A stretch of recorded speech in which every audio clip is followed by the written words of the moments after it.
Students, आज का हमारा टॉपिक है meal planning for different age groups and therapeutic diets. देखिए, मील प्लानिंग हम इससे पहले लेक्चर में पढ़ चुके हैं कि मील प्लानिंग क्या होती है, इसका बेसिक एम क्या होता है। अब हमें देखना है कि meal planning different age group के लिए कैसे प्लान करना है और इसके साथ साथ हमें थेरेप्यूटिक डाइट का कंसेप्ट भी समझना है। तो पहले हम बात कर लेते हैं कि हमने कैसे इनको क्लासीफाई किया। देखिए, बहुत सारे एज ग्रुप होते हैं, तो हर एज में रिक्वायरमेंट अलग अलग होती है इंडिविजुअल की, तो उसी हिसाब से हमने कैटेगराइज किया है। लाइक जो हमारा पहला एज ग्रुप है, पहला एज ग्रुप हमारा टोडलर्स का है। तो जो टोडलर्स हैं, पर्टिकुलरली 0 to जो 5 years है, मीन जो स्कूल नहीं जाते हैं, उनको हम टोडलर्स की कैटेगरी में लेते हैं। फिर उसके बाद दूसरा ग्रुप है हमारा 5 से 13 years, जिसमें हमारे चिल्ड्रंस आ जाते हैं, या यू कैन से कि स्कूल गोइंग जो एज है।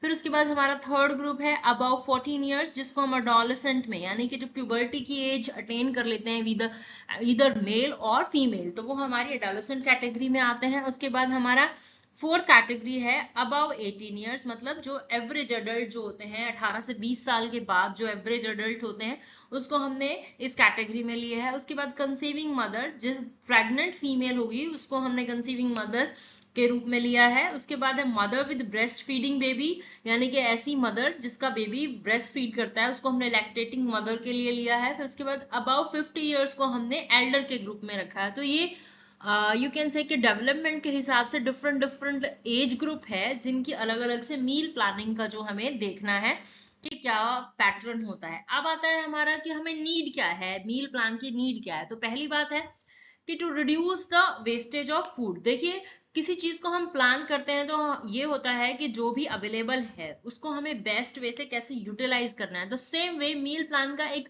पहला मोटिव होता है कि जो भी फूड हमें बनाना है उसको हमने एडिक्वेट अमाउंट में बनाना है, पूरी फैमिली के फुलफिलमेंट के लिए बनाना है, प्लस जितने भी न्यूट्रिएंट्स हैं वो बेस्ट वे में कैसे यूटिलाइज हो सकते हैं होल फैमिली के लिए। उसके बाद हमारा सेकंड एम है to eat healthy and decided food. देखिए, हेल्दी फूड हमारा ऑप्शन होना चाहिए हर टाइम, चाहे हम कोई सी भी मील ले रहे हैं।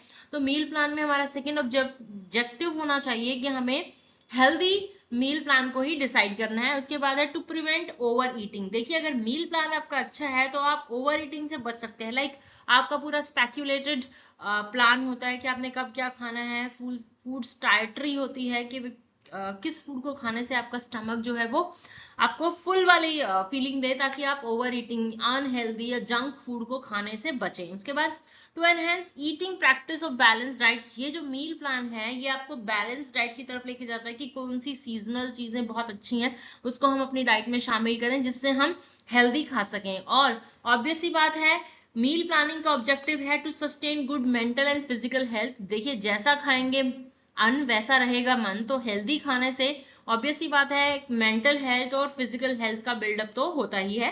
उसके बाद कि स्टेप्स क्या है, जो हमारा नेक्स्ट मोटिव है कि स्टेप क्या होने चाहिए एक मील प्लान को डिसाइड करने से पहले। तो हमारा पहला स्टेप, जो भी हम मील प्लान डिसाइड करते हैं उससे पहले हमें पता होना चाहिए कुछ बेसिक इंफॉर्मेशन। तो first step is collection of the basic information of the individual. Like उसकी एज क्या है, सेक्स क्या है, वेदर इट इज मेल और फीमेल, हाइट कितनी है, वेट कितनी है, उसकी बॉडी एक्टिविटी कितनी है, मीन्स उसका दिनचर्या कैसी है, लेजी, लेथार्जिक, एक्टिव, व्हाटएवर, तो वो हमें नोट डाउन करनी है। उसकी पर्सनल प्रेफरेंसेस क्या है, मीन्स के कई बंदों की पर्सनल प्रेफरेंस क्या होती है कि अपनी हेल्थ को मेंटेन करना है, या किसी का होता है कि वेट गेन करना है, किसी का पर्पस होता है कि वेट रिड्यूस करना है, तो उसकी कुछ पर्सनल लाइकनेस है, वो भी हमें नोट डाउन करनी है। उसके बाद उसकी डिजीज कंडीशन, अगर किसी की सपोज कोई डिजीज कंडीशन है, कोई डायबिटिक है या किसी को थायराइड है या कोई एलर्जिक है, वट जो भी, जिसके लिए भी हम, जिस भी एज ग्रुप के लिए हम मील प्लान कर रहे हैं, उससे पहले हमें उसकी बेसिक इंफॉर्मेशन कलेक्ट करना बहुत जरूरी है। उसके बाद मूव्स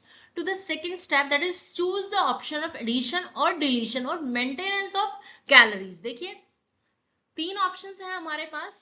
हमें पता होना चाहिए कि उसकी कैलोरी को कुछ ऐड ऑन करना है, कुछ डिलीट करना है, या उसको मेंटेन करना है। उसकी जो कैलोरीज हैं, जो एक अडल्ट इंडिविजुअल को या किसी भी एज ग्रुप को जो भी डेली रिकमेंडेड डोज है उस पे ही रखना है, उससे कम या ज्यादा करना है। तो उसकी जो हमारी पहली जो कलेक्शन इन्फॉर्मेशन है उसके हिसाब से हम ऑप्शन चूज करते हैं कि एडिशन होगा, डिलीशन होगा या मेंटेनेंस होगी। उसके बाद split the calculated calories in the component of balance diet. जो भी कैलकुलेटेड कैलोरीज होती हैं, जैसे कि उसकी बॉडी का हाइट कितना है, बॉडी में वेट कितना है, तो उसका बीएमआई कितना होना चाहिए, उसके हिसाब से कितनी डाइट है। आजकल तो सारे ऑनलाइन कैलकुलेटर भी अवेलेबल है, तो जो भी उसकी कैलोरीज है उसको हमें बैलेंस डाइट के उसमें चार्ट में कैलकुलेट करना है। और फोर्थ स्टेप है choose the macronutrients in the balanced ratio. अब बैलेंस्ड रेशियो में जो हमारे पास जनरल प्रिस्क्रिप्शन माना जाता है, that is carbs for 45 to 65%, fat हमारे 20 से 30, प्रोटीन 10 से 35, लेकिन ये कोई फिक्स नहीं है, इसको हम लाइकवाइज थोड़ा मॉड्यूलेट कर सकते हैं according to the preference of the individual और the condition, disease condition of the individual. उसके बाद है फिफ्थ स्टेप है decide number of meals per day, यानी कि किसी इंडिविजुअल को कितनी मील देनी है, 5 मील देनी है, 6 मील देनी है, हैवी देनी है, लाइट देनी है, लाइकवाइज। तो ये हमारे पास 5 स्टेप हैं। Let's recall. पहला है कलेक्शन ऑफ बेसिक इंफॉर्मेशन, दूसरा है choose the option whether deletion, addition और मेंटेनेंस, तीसरा है स्प्लिट द कैलकुलेटेड कैलोरीज, चौथा है choose the macronutrient in balanced ratio, और पांचवा है हमारे पास हमें नंबर ऑफ मील डिसाइड करनी है पर डे के लिए। So let's see the meal plan for the different age group. तो पहला हमारा टोडलर एंड चिल्ड्रन, इसको हम एक में ही ले लेते हैं। तो ये जो एज है बहुत इंपॉर्टेंट है, क्रूशियल है for the growth and development of the individual, और ये इंश्योर होना चाहिए कि जो इंडिविजुअल है, जो टोडलर है या चिल्ड्रन है, वो अच्छा न्यूट्रिएंट गेन कर रहा है। तो इसके लिए हमें मील प्लान करने से पहले हमें कुछ गाइडलाइंस को फॉलो करना है। पहला है हमारा, हमें फोकस करना है कि वैरायटी ऑफ फूड उसमें इंक्लूड हो। उसके बाद पोर्शन साइज। अब पोर्शन साइज क्या होता है, अब जो टोडलर्स होते हैं, चिल्ड्रंस होते हैं, इनका स्टमक थोड़ा छोटा होता है एज कम्पेयर टू अडल्ट, तो हमें उनका पोर्शन साइज एक मुट्ठी अनफ रहता है, या जितना भी, मतलब पोर्शन ऐसा नहीं है कि बच्चा नहीं भी खा सकता तो भी उसके सामने प्लेट भर के रखा, नहीं, उसका हमें पोर्शन साइज डिसाइड करना है। फिर न्यूट्रिएंट रिच फूड को ही हमें ऑप्ट करना है। उसके बाद बैलेंस मील, जो भी मील जितनी भी बार ले रहा है तो हमें उसको में बैलेंस रखना है। और आयरन रिच डाइट को हमें फोकस रखना है, बिकॉज हड्डियां जो है डेवलप हो रही होती हैं, ब्लड जो है वो डेवलप हो रहा होता है, तो आयरन रिच फूड को हमें इंश्योर करना है कि वो डाइट में हो। और कम से कम एडेड शुगर और प्रोसेस्ड फूड बच्चे की डाइट में जो है इंक्लूड करना है। और नेक्स्ट हमारा है एडिक्वेट हाइड्रेशन। देखिए हाइड्रेशन बहुत इंपॉर्टेंट है कि पानी का इनटेक बच्चे के बॉडी में बहुत होना चाहिए, तो हमें इंश्योर करना है कि रेगुलर इंटरवल पे बच्चा पानी पिए। फिर उसके बाद उसकी सेल्फ फीडिंग को हमको इंश्योर करना है। सेल्फ फीडिंग का मतलब है कि दूसरों के ऊपर डिपेंडेंट ना रहे। जैसे ही बच्चे 2 साल से ऊपर का हो जाता है तो बच्चे को हम क्या करते हैं, कुछ फिंगर चिप्स बना देते हैं या कुछ ऐसी चीज बना के देते हैं कि बच्चा सेल्फ पिक करे, खुद पिक करे और खाना शुरू करे। इससे क्या होता है कि उसको सेल्फ स्टाइट्री का फीलिंग होती है कि हाँ मैंने खुद खाया और मेरा जो स्टमक है वो फुल है। तो इस तरीके की हमें कुछ मील प्लान करने चाहिए। इसके बाद एलर्जेंस का खास ख्याल रखना चाहिए मील प्लानिंग के लिए, क्योंकि ये जो एज होती है इसमें कई बच्चों को ग्लूटेन से एलर्जी हो जाती है, गेहूं खाने से एलर्जी हो जाती है। तो हमें अगर कोई डिजीज ऐसी हो रही है तो हमें थोड़ा ध्यान रखना चाहिए कि बच्चा क्या खा रहा है जिसकी वजह से बच्चे की वॉमिटिंग हो रही है, या बच्चा हर एज पे या हर मंथ में जितना एक प्रॉपर हाइट और वेट गेन करना होता है वो नहीं हो रहा है, तो हमें थोड़ा एलर्जेंस का भी ध्यान रखना चाहिए। और स्टे फ्लेक्सिबल, ऐसा नहीं है कि कुछ फिक्स कर दिया तो बच्चे ने वही खाना है। बच्चा अपना लाइफ के अकॉर्डिंग भी कुछ अप एंड डाउन कर सकता है समटाइम। तो यहाँ पे जो है एक सैंपल मील आइडिया है, ये फिक्स नहीं है,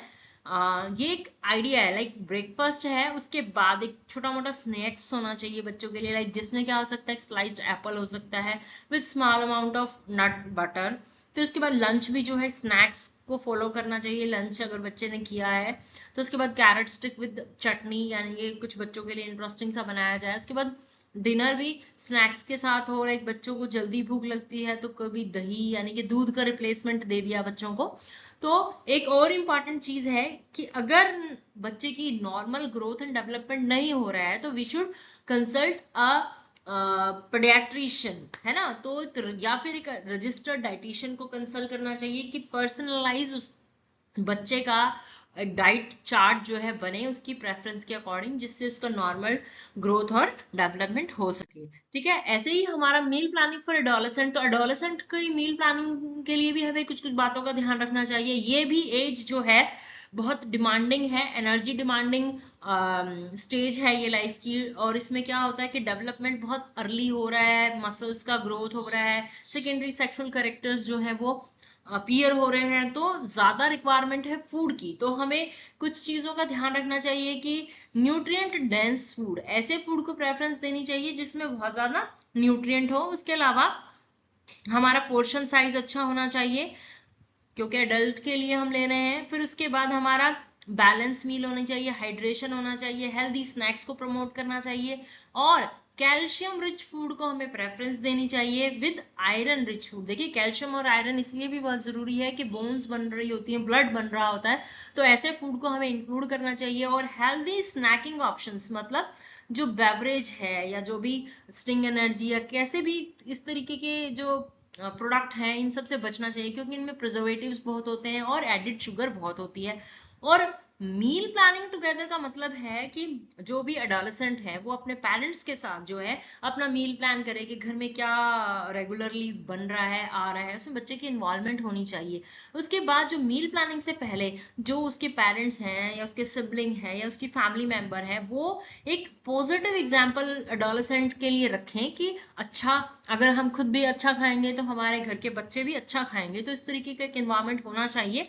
इसके अलावा एक सैंपल मील आइडिया है कि ब्रेकफास्ट जो है वो स्नैक्स के साथ होना चाहिए जिसमें ग्रेनोला यानी कि जो हमारे ग्रेन्यूल्स हैं, जो जिसको हम अंकुरित दालें कहते हैं, स्लाइस्ड बनाना या फिर कोई भी सीजनल फ्रूट और दही के साथ कुछ अच्छा मतलब कॉम्बिनेशन, यानी कि ब्रेकफास्ट हैवी होने के बाद थोड़ा लाइट स्नैक्स हो सकता है जो भी हेल्दी ऑप्शन हो। उसके बाद लंच के साथ भी थोड़ी देर बाद स्नैक्स हो सकते हैं, एप्पल स्लाइस हो सकते हैं, आलमंड बटर हो सकता है according to the like of adolescent person. उसके बाद डिनर कभी कभी डेजर्ट के साथ हो सकता है, वो ओकेजनल हो सकता है, लेकिन कई लोग डेजर्ट को बहुत फ्रीक्वेंटली अपनी डाइट में ऐड करते हैं कि अगर एडोलेसेंट में बच्चे की वेट अगर हाइट वेट प्रॉपरली नहीं बढ़ रहे हैं तो कुछ ऐसा मीठा या कुछ ऐसी चीज जिससे कुछ उसका बॉडी वेट एनहेंस हो, तो प्रोटीन शेक इस तरीके की चीजें, but natural like banana shake all the time नहीं खाना चाहिए, बट मॉर्निंग में तो बच्चे ले ही सकते हैं। तो कहने का मतलब है कि एडोलेसेंट की डाइट प्लान करने से पहले हमें कुछ कुछ बातें ध्यान रखनी चाहिए। हाइड्रेशन इंपॉर्टेंट है, कैल्शियम और आयरन रिच इंपॉर्टेंट है, वो डाइट हमेशा होनी चाहिए और हेल्दी स्नैक्स को प्रमोट करना चाहिए। उसके बाद भी ये जो चीजें हैं इट शुड बी फ्लेक्सिबल, ये नहीं है कि कुछ चीज फिक्स कर दिए, नहीं। अगर बच्चे को कुछ और पसंद है, एडोलेसेंट को कुछ और पसंद है, अगर अपनी फूड और फीडिंग हैबिट को अगर बच्चा इंप्रूव करना चाहता है तो हमें उसको सपोर्ट करना चाहिए, ठीक है। उसके बाद करते हैं हम meal plan for an average male और फीमेल। देखिए जो भी 30 साल से अबाव हैं या 20 साल से अबाव हैं तो वो एक एवरेज मेल और फीमेल है, तो उसकी थाली कैसी होनी चाहिए, उसमें कैलोरी का इंटेक कितना होना चाहिए उसमें हमें ध्यान देना चाहिए।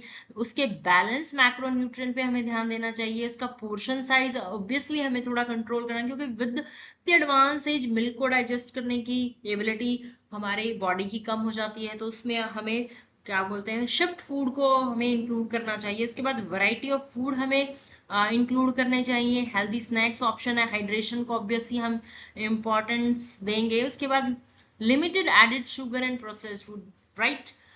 चीजें जो है ऐसी होनी चाहिए जो हेल्दी स्नैक्स में हो बट उनमें एडिड शुगर और प्रोसेस्ड आइटम कम हो। उसके बाद मील टाइमिंग, अडोलेसेंट के बाद जो एवरेज मेल और फीमेल होते हैं उनकी मील टाइमिंग जो है वो बहुत मैटर करती है। लाइक वो किस टाइम पे क्या खा रहे हैं, लाइक क्या होता है कि नॉक्टर्नल हो जाता है जो अडल्ट पर्सन होता है कि काम के चक्कर में रात को 10 बजे खा रहा है, 11 बजे खा रहा है। तो कहने का मतलब कि मील टाइमिंग को भी हमें फोकस करना चाहिए कि किस टाइम पे हमें मील लेनी चाहिए। तो यहाँ पे कुछ सैंपल आइडिया है, like breakfast with mild morning snacks, यानी कि जो ब्रेकफास्ट है वो माइल्ड मॉर्निंग स्नैक्स के साथ होना चाहिए। उसमें हमारे प्रोटीन की कंटेंट ज्यादा हो, लाइक नट्स हो सकते हैं, होल ग्रेन का शेक हो सकता है ना। ऐसे लंच विद आफ्टरनून स्नैक्स हो सकता है, डिनर विद इवनिंग स्नैक्स। तो कहने का मतलब 3 मील की जगह 6 मील हो रहे हैं, लेकिन उनका पोर्शन साइज कम कम कम हो रहा है। ऐसा नहीं कि एक बार ही सब कुछ खाया जा रहा है। इसके अलावा भी जो फूड चॉइसेस हैं that must be based on individual preference और डाइटरी डायरेक्शन, कैलोरी नीड। तो कहने का मतलब है it should B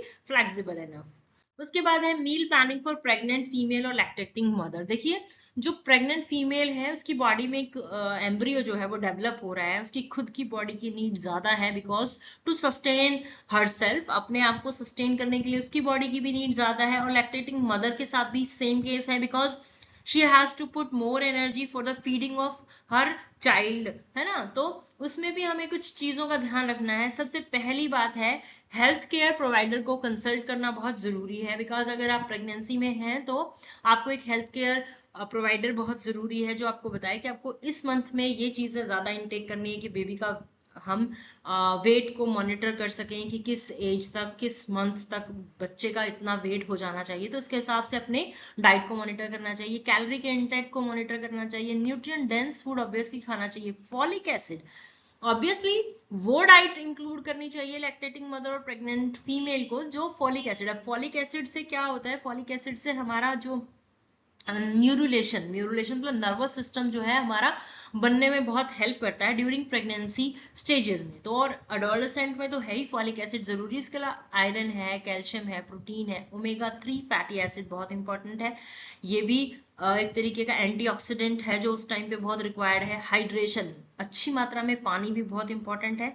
small and frequent meals, देखिए ये जो गाइडलाइंस है ये बहुत जरूरी है कि मील चाहे स्मॉल हो लेकिन 6 से 7 मील होने चाहिए एक प्रेग्नेंट फीमेल के और एक लैक्टेटिंग मदर के। तो सैंपल के तौर पे हम देख सकते हैं कि ब्रेकफास्ट है, उसके साथ स्नैक्स है, मतलब 2 मील ये हो गई, लंच के साथ स्नैक्स हैं 2 मील ये हो गई, डिनर के साथ इवनिंग स्नैक्स हैं विद मिल्क हो सकता है, चीज हो सकता है, या पाइनएप्पल चंक्स हो सकते हैं, कोई फ्रूट हो सकता है, और वो भी थोड़ी इसमें, यानी कि उसका पोर्शन साइज कम हो लेकिन मील जो है वो फ्रीक्वेंट होनी चाहिए।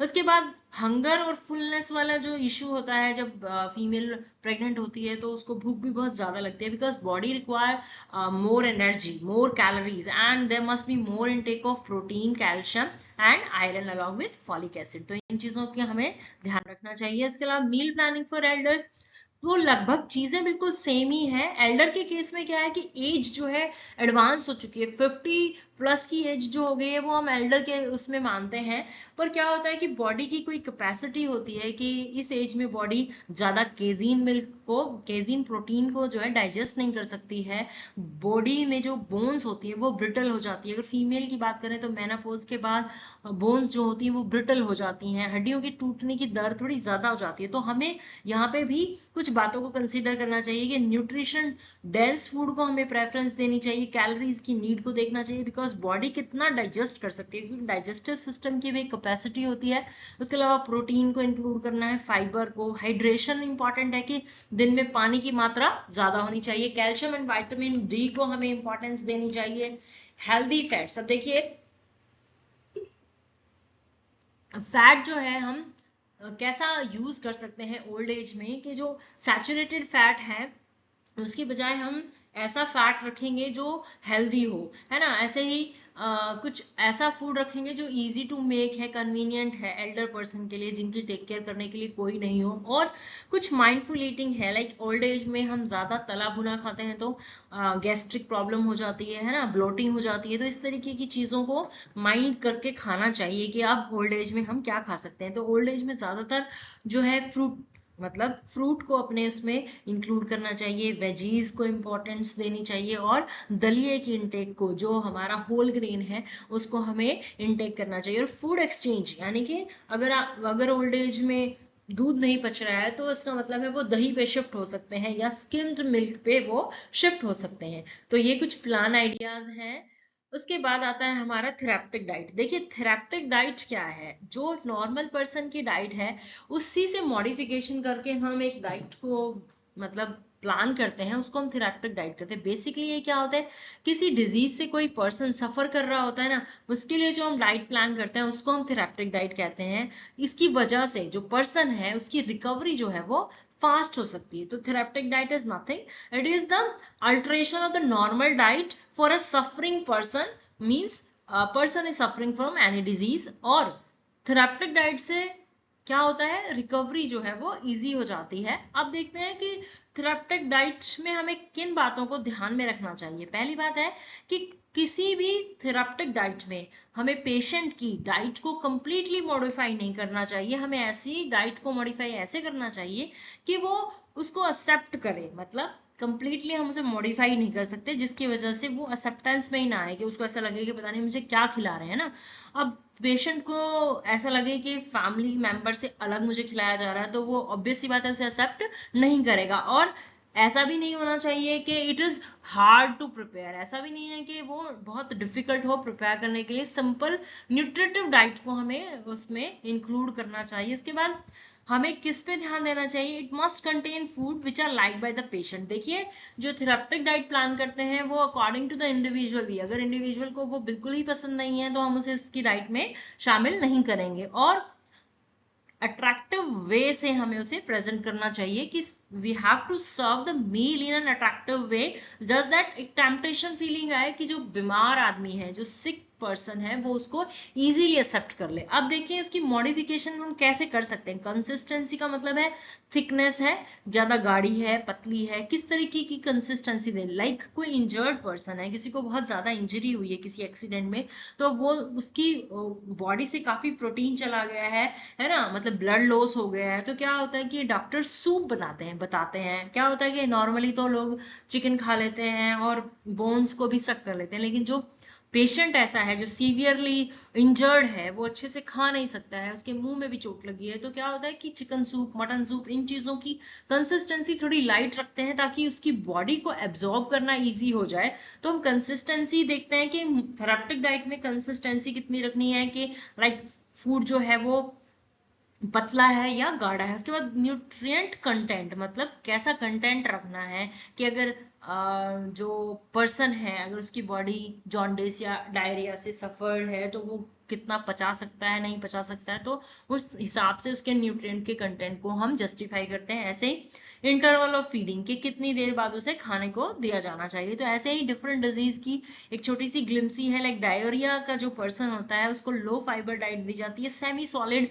उसको डाइट दी जाती है। और फीवर में अगर कोई इंडिविजुअल है तो फीवर में क्या है, उसको हाई एनर्जी डाइट और हाई प्रोटीन डाइट दी जाती है, बिकॉज फीवर में क्या होता है, इंटरफेरॉन्स, कुछ प्रोटीन बन रहे होते हैं, तो body requires more protein diet. ठीक है, तो हम जनरली मूंग की खिचड़ी को प्रेफर करते हैं because that is thought to be highly proteinaceous diet. उसके बाद जो डायबिटिक पर्सन होते हैं उनकी भी एक स्पेसिफिक डाइट होती है कि वो शुगर नहीं खाते, तो जो आर्टिफिशियल शुगर होती है वो तो नहीं खाते, लेकिन नेचुरल शुगर या फ्रूट शुगर को वो ले सकते हैं लिमिटेड डोज में। तो ये भी एक तरीके की थेरेप्टिक डाइट होती है। उसके बाद हाइपरटेंशन, जिनको ज्यादा बीपी होता है उनके लिए भी स्पेशल थेरेप्टिक डाइट्स होती हैं, जिसमें लो कोलेस्ट्रॉल हम ऐड करते हैं, लो सॉल्ट ऐड करते हैं, और हाई एनर्जी या low energy depending upon the type of hypertension that individual है। उसके बाद जॉन्डिस में लो फैट डाइट होती है, क्योंकि जॉन्डिस का पेशेंट जो है उसका लीवर ही काम नहीं कर रहा है, तो वो डाइजेशन में हेल्प नहीं होगा। तो कॉन्स्टिपेशन में हाई फाइबर को हम इंक्लूड करते हैं। ये तो कुछ डिजीज हैं। इसके अलावा थेरेप्टिक डाइट भी बहुत तरीके की होती है।